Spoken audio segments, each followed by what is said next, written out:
government has now extended the school calendar by 2 weeks to enable schools recover time lost during the teacher strike.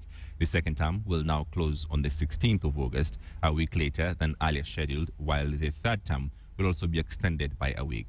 Education Secretary Jacob Kaimenyi, who met education stakeholders before announcing the new dates, says schools will have to make arrangements to fully cover the syllabus.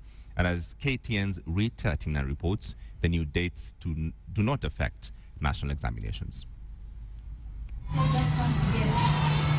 Just 2 days after public primary schools reopened following a 24-day teacher strike that paralyzed learning, stakeholders in the education sector gathered in Nairobi to assess the impact of the strike and to find ways of mitigating its effects on teaching and learning. Today, even besides the people you see here, we had all the county directors of education, 47 of them, in our meeting.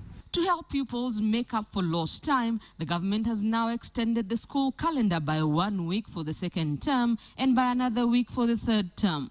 Public primary schools, which were scheduled to end the second term on the 9th of August, will now close on the 16th of August. Schools will break for the Christmas holiday on the 22nd of November instead of the 15th of November. We have also agreed that there will be internal arrangements in our schools to make sure that the syllabi is covered. The new term dates will not affect the start of the Kenya Certificate of Primary Education examinations. The exams will not be affected in any way. They will be held on schedule. The new term dates do not affect private schools, which remained in session during the strike.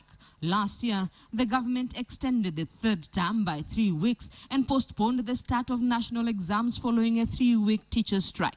But new term dates, which would have seen schools open for the first term on the 4th of February 2013, were rejected by stakeholders in the education sector, who argued that the new dates would only serve to prolong the trickle effects of the 2012 teacher strike. With a nod from stakeholders, this time round, the new term dates are unlikely to face opposition, and the challenge is now on teachers, pupils, and even parents to ensure the time lost is recovered. Rita Tinina, KTN.